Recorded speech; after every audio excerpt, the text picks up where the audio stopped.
So I started at WGSN many years ago now. I joined as an intern when we were first launching our new product, and I've stayed with the company ever since then, and I've worked my way up through a number of different jobs, and I'm currently senior editor.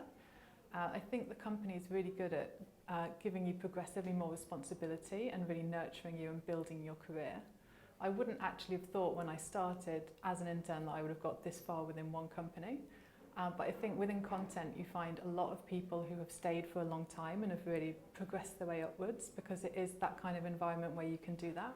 So I think one of the things that is really nice about Ascential is that all of the different companies across it are built on content, and they're very much content first. So we tend to get people who are very, very passionate, whether they're journalists or editors or researchers, they're specialists in their field and they're really passionate about what they do. And it's also a company where you can be quite self-motivated. It's very open to new ideas and to change. So if you have an idea about how something could be done better, or a new way of covering an event, or a new way of writing a report, then I think senior management are very open always to adapting. We also get a lot of opportunities, especially within WGSN, to travel a lot. So we have a really enviable job in that we're flying around the world. Another thing that's really special, particularly about WGSN where I work, is that we split our time between consultancy and writing.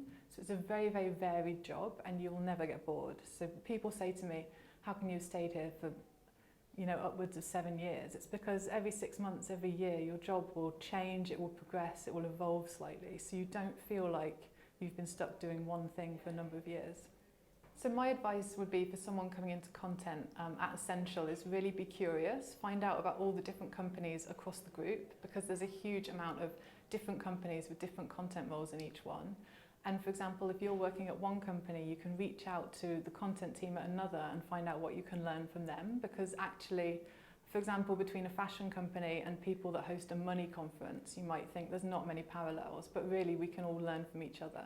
And very much it's about the content teams really partnering up with every other department and learning from them and what they do and how they could maybe do things differently because of that.